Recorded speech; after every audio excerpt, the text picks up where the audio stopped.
O livro do profeta Isaías, o profeta conhecido como profeta messiânico, porque ele fala muitas coisas, muitas profecias referentes a Jesus, né, praticamente da vida e morte de Jesus, é relatado por Isaías. E no capítulo 41, ele diz assim, a partir do versículo 8: Mas tu, ó Israel, servo meu, tu, Jacó, a quem elegi descendente de Abraão, meu amigo, tu, a quem tomei das extremidades da terra e chamei dos seus cantos mais remotos, e a quem disse: Tu és o meu servo, eu te escolhi e não te rejeitei. Não temas, porque eu sou contigo. Não te assombres, porque eu sou o teu Deus. Eu te fortaleço e te ajudo, e te sustento com a minha destra fiel. Que palavras maravilhosas vinda do próprio Deus através do seu profeta. E é uma profecia que está relacionada ao povo, à nação de Israel. Mas quando nós olhamos para esta profecia, né, que fala sobre esta nação, de uma promessa de que Deus estaria com eles, mesmo sendo uma nação que por muitas vezes desagradou a Deus, desobedeceu a Deus, trilhou caminhos, né, de idolatria, e ainda assim Deus, pela sua misericórdia, pela sua longanimidade, pela sua benignidade, Ele restaurou, ainda há profecias e promessas da restauração. Mas eu gostaria de fazer um empréstimo aqui desse contexto, né, que é o contexto imediato sobre a nação de Israel. Mas a palavra de Deus, como ela é inspirada, ela foi escrita para o nosso proveito, para o nosso crescimento, para a nossa edificação espiritual. Então nós aplicamos também esse texto não apenas a Israel, a nação, mas espiritualmente a todos os crentes, todos aqueles que estão debaixo da promessa.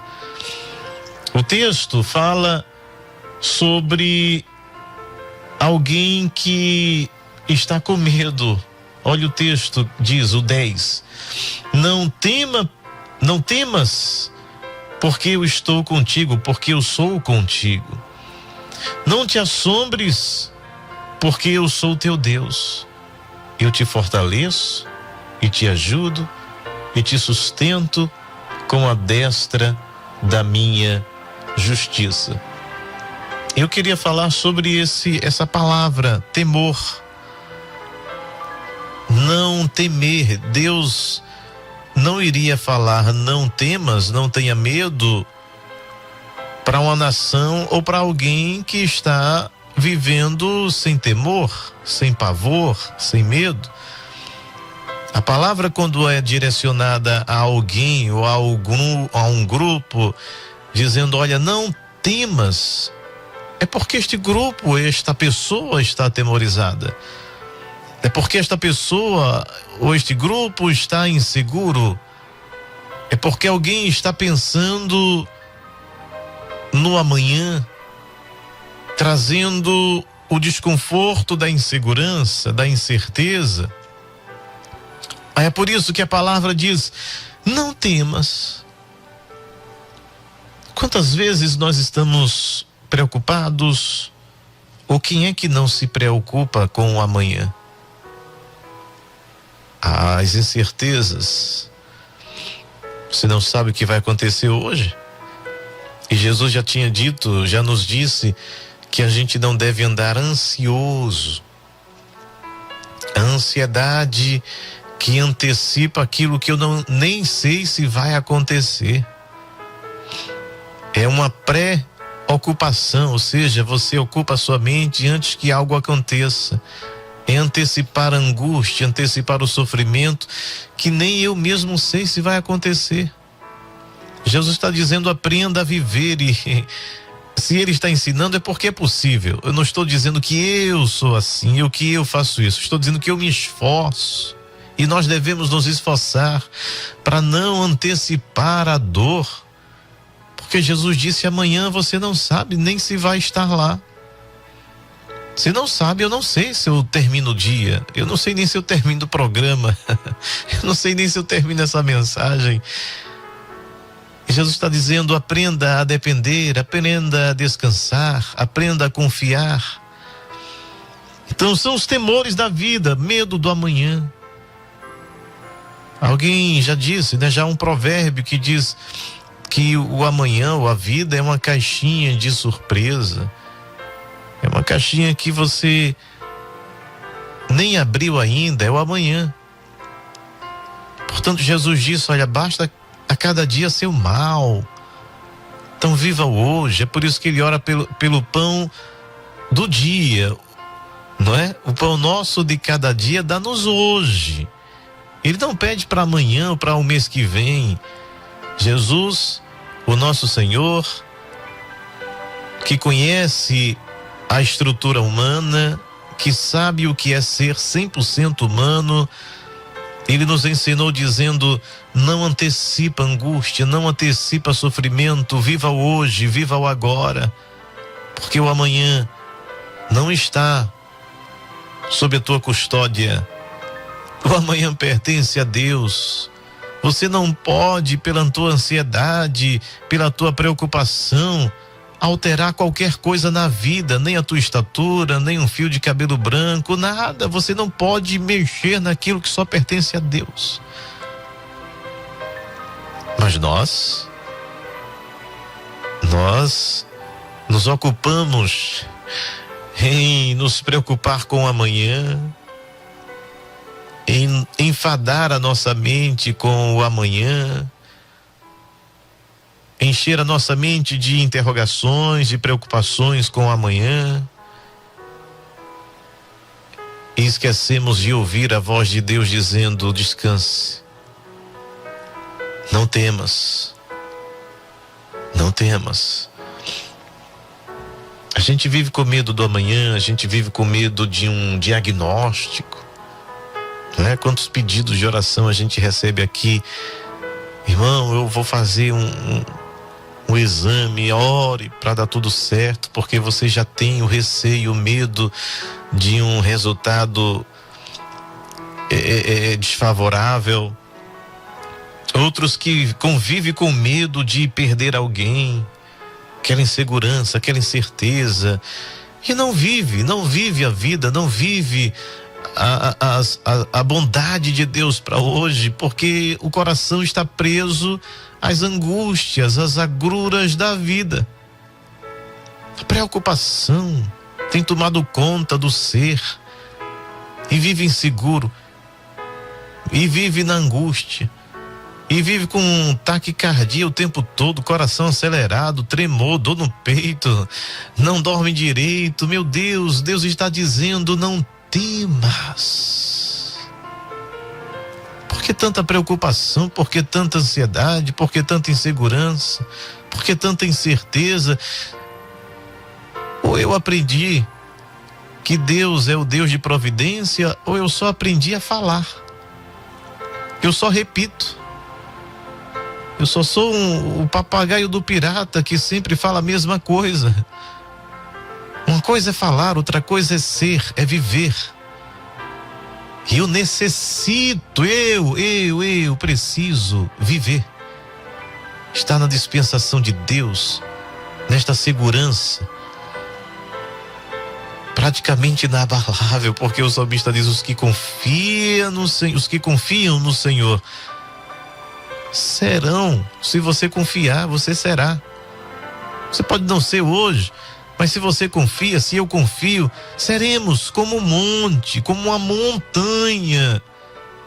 que vem o vento, vem o vendaval, tempestade, mas ele diz: não se abala, mas permanece para sempre. Medo do amanhã, medo das contas que não fecham, medo de perder alguém, medo de fracassar. Tem gente se sabotando o tempo todo, já saindo como perdedor antes da batalha, antes de ir para o campo, para a guerra. Ele já pensa como um perdedor, ele já pensa como um fracassado, ele já diz que não vai dar certo, ele já diz que não tem condição. E não por uma dependência de Deus, porque falamos aqui que os pobres de espírito são aqueles que reconhecem que dependem de Deus. Isso é uma coisa. Agora, eu não partir para a guerra na vida por achar que já sou perdedor, isso é fraqueza, isso é covardia. Porque o Deus que disse muitas vezes ao povo de Israel: vá para a guerra porque vocês já são vitoriosos, ele poderia dizer: nem precisa não, que eu vou matar os inimigos, vou mandar uma chuva de pedra e matar todos, vocês não precisam guerrear. Não. Deus diz: vá para a peleja, vá para a guerra. Agora é lá na batalha que eu vou te dar vitória. É o meio do som das flechas, das espadas, dos gritos, que eu vou te dar vitória. Aí tem gente que já fica com medo de ir para a batalha, por isso que ele disse a Gideão: olha, diga aos covardes, aos tímidos, aqueles que não têm segurança em Deus, que não confiam em Deus, que já entra na batalha como perdedor, como frouxo. Deus diz: olha, minha alma não tem prazer nessa gente, não. Diga que volta, é melhor ficar em casa.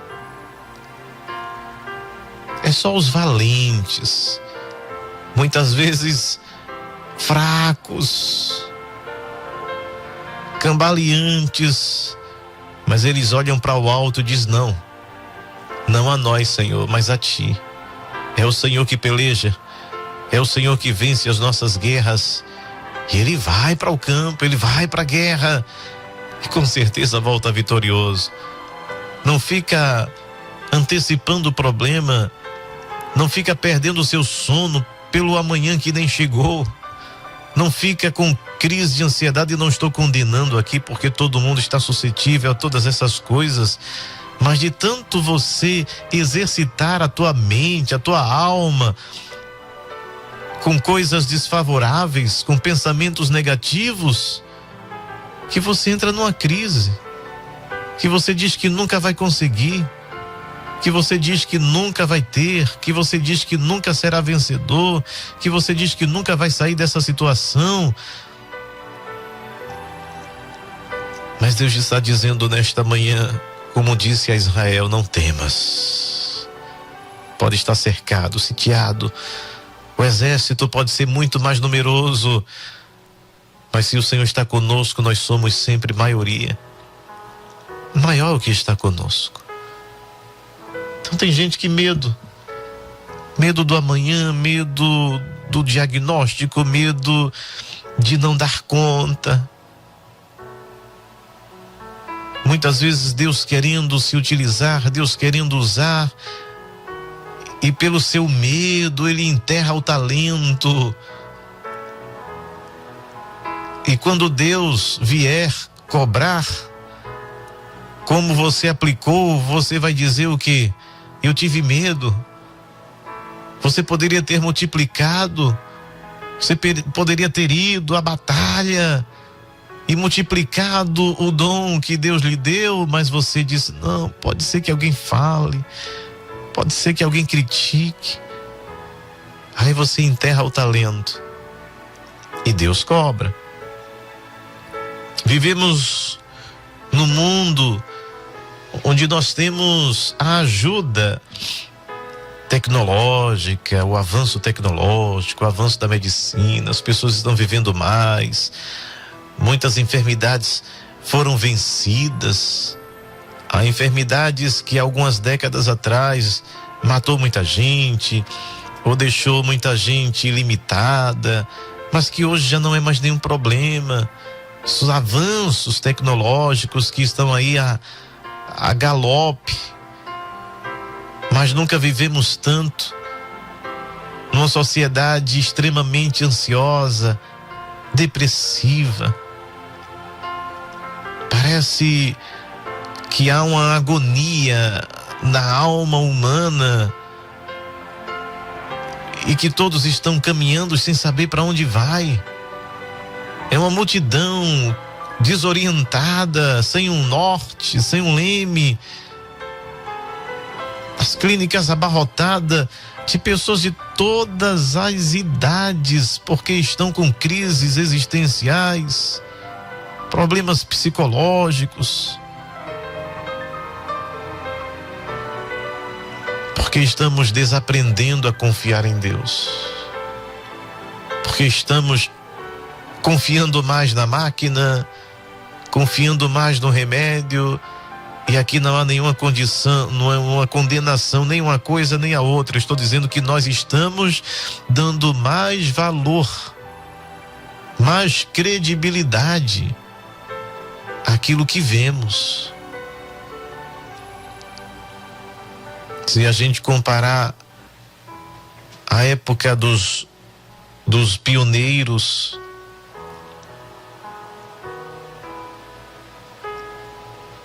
a primeira coisa quando tinha alguém enfermo dentro de casa não era levar para o hospital, era orar.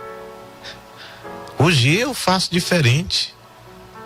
Adoeceu, corre para o hospital, corre para a UPA. A minha geração é assim. E também não há nenhuma condenação nisso. Eu não estou fazendo aqui nenhum julgamento. Estou dizendo que nós, com o passar do tempo, com o avanço da tecnologia, com a segurança que tudo isso nos dá, nós desaprendemos a dizer: vamos orar e Deus vai fazer. E quanto menos a gente exercitar isso, quanto menos ousadia nós tivermos, menos manifestação do poder de Deus teremos. Porque a Bíblia nos fala de termos a ousadia, sermos ousados. Mas nos acovardamos, a nossa fé vai minguando, vai ficando pequena. Nós vamos depositando cada vez mais a nossa fé em coisas que são daqui. Enquanto nós temos um Deus, Criador dos céus e da terra, que nos diz: não temas, ei, confia em mim. Por que Deus diz para não temer? Por que Deus está dizendo a uma nação: não temas? E o que é que isso significa também para mim? Israel estava ameaçado. Israel vivia numa instabilidade tanto política quanto econômica nos dias de Isaías. Estava fragilizada, apequenada. Mas é nesse contexto em que Deus aparece e diz: não tenham medo, não temas. É nestes momentos de angústia, neste momento em que a gente não vê saída, é neste momento que a gente não vê como é que a gente faz, quais armas a gente pode usar, não tem mais o que fazer, que Deus chega e diz: não temas. Glória a Deus. Deus, como eu disse de início, não vai dizer não temas para quem está confortável. Deus está falando conosco neste dia. É porque alguém está desconfortável. É porque alguém está temeroso. É porque alguém está fragilizado. É porque alguém está angustiado. Está com crise de ansiedade, está com depressão, está com problema no casamento, está desempregado, falta tudo. E é aí que Deus chega e diz assim: minha filha, meu filho, não temas. Eu queria estar presente, mas Jesus disse que mais bem-aventurados que não viram e creram. Mas a sensação de você estar ali presente, vendo Jesus atendendo aquela mulher que tinha um fluxo de sangue e foi curada. Mas isso, Jairo já estava esperando, porque Jairo tinha chegado para Jesus curar sua filha. E Jesus disse: eu vou lá. Só que tudo isso acontece e Jairo está ali esperando. Quando Jesus decide ir, aí chegam os amigos de Jairo e dizem assim: não incomodes mais Jesus, o mestre, porque a menina já deu o último suspiro, acabou. Eu queria estar lá para ver Jesus olhando nos olhos de Jairo. Imagina o choque daquele pai receber aquela mensagem dizendo: olha, não tem mais jeito, tua filha morreu. Que dor, que agonia. Só que ele estava ao lado da vida. Só que ele estava ao lado daquele que disse: quem crê em mim, ainda que esteja morto, viverá. Queria ver Jesus olhando nos olhos de um pai assombrado, desesperado pela notícia. Mas Jesus olha nos olhos deles e diz assim: não temas, crê somente. Não pensa mais em nada, Jairo. Não pensa mais em nada. Sua tarefa agora é só crer. Crê somente. Não fique com medo, não se apavore. Quem está aqui está no controle. Quem está do teu lado é aquele que está no comando, Jairo. Não temas. Crê somente. É o que Deus nos diz. Não temas. Crê somente. Quem está cercado de incertezas, quem está instável, desconfortado, Deus está falando para você pela sua palavra: não temas, não tenha medo. Agora, por que eu não devo temer? Deus não está dizendo assim: olha, não temas porque não vai ter batalha. Não temas porque não vai ter enfermidade. Não temas porque não vai ter desemprego. Não. Porque por todas essas coisas nós estamos passíveis. Que tudo isso aconteça conosco. Coisas ruins acontecem com os justos, com injustos, com quem está sobre a face da terra. A definição de que quem é servo de Deus não sente dor, não sofre, não adoece, a porta não fecha, não tem base nenhuma bíblica. Se Deus encarnado disse: no mundo tereis aflições, ele não disse que no mundo a gente só vai ter aflições, mas ele diz que no mundo tereis aflições. Mas ele manda entrar em depressão. Ele diz: mas tem de bom ânimo, se alegre, porque vocês estão servindo a um rei que venceu este mundo, venceu esse sistema, e nós estamos nele. É por isso que ele diz: não temas. Não temas, não porque o problema vai desaparecer, porque Deus, ele pode fazer o problema desaparecer, como também nos dá força e graça para enfrentar os problemas.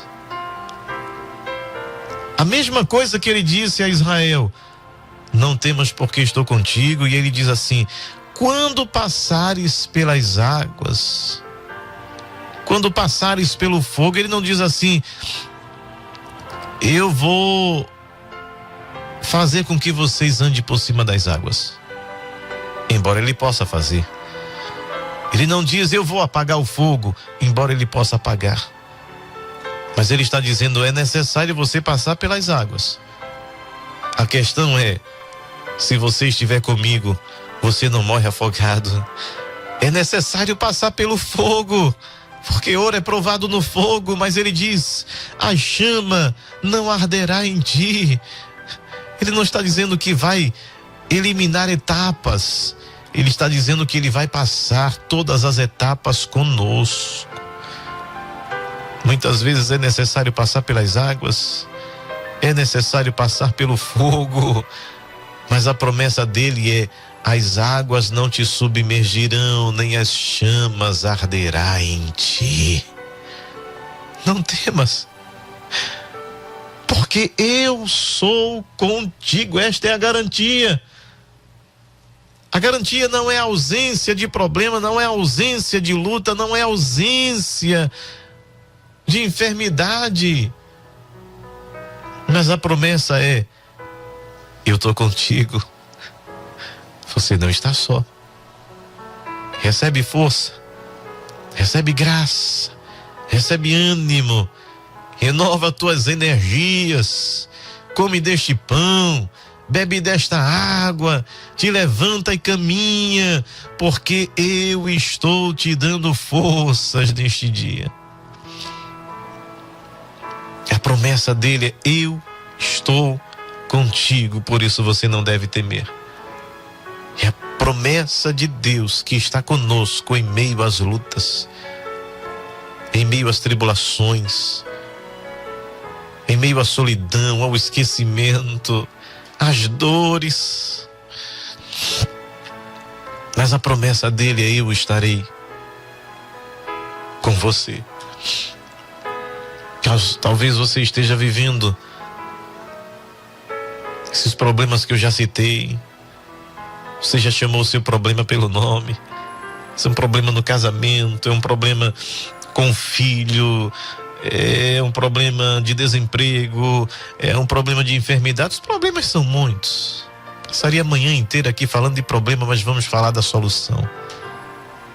Daquele que diz: minha filha, meu filho, se levanta daí, sai desse quarto, não tenha medo, coloca os pés no chão, porque eu estou contigo. E o Deus que faz a promessa de estar conosco, ele não mente, ele não esquece, ele te fortalece hoje, pegando pela tua mão e te diz: não tenha medo, tenha segurança em mim. Deus está conosco em meio à tribulação. Eu estou contigo, olha a promessa dele. Promessa constante. Não é de vez em quando. Deus não vem e vai, Deus está. Aí na tua casa, aí neste teu veículo, aí nesse hospital, aí no presídio. Se você coloca a tua confiança em Deus, se levanta, vai à luta, vai à batalha, não pelas tuas forças, não é pelas minhas forças, não é pela nossa inteligência, é porque Deus está conosco. Não temas, porque eu estou contigo. Aí depois ele diz: eu sou o teu Deus. Há muitos deuses. Há deuses e deuses no mundo. Israel, no tempo de Isaías, conhecia muitos deuses. Mas ele chega e diz assim: eu, somente eu, sou o teu Deus. Apenas um Deus poderoso, Criador dos céus e da terra, que está conosco. Ele cuida de nós. Ele tem compromisso com aqueles que têm compromisso com ele. E ele diz: eu te fortaleço. É quem dá força. E o próprio Isaías, inspirado por Deus, ele vai dizer que os que confiam no Senhor renovam suas forças. E o exemplo que ele dá é o da águia, dos pássaros mais fortes e extraordinários da natureza. Renova suas forças e voam. Eu te fortaleço e te ajudo e te sustento com minha mão direita. Você está na palma da mão de Deus. Você está sendo sustentado por Deus. É Deus quem nos guia, é Deus quem nos garante vitória, é Deus que passa com a gente pelo vale da sombra da morte. Mas o salmista diz: eu não tenho medo, não por mim, mas porque Deus está comigo. Receba força nesta manhã, receba a graça de Deus nesta manhã, porque Ele é o teu Deus. Ele te fortalece e te ajuda. Amém, amém e amém.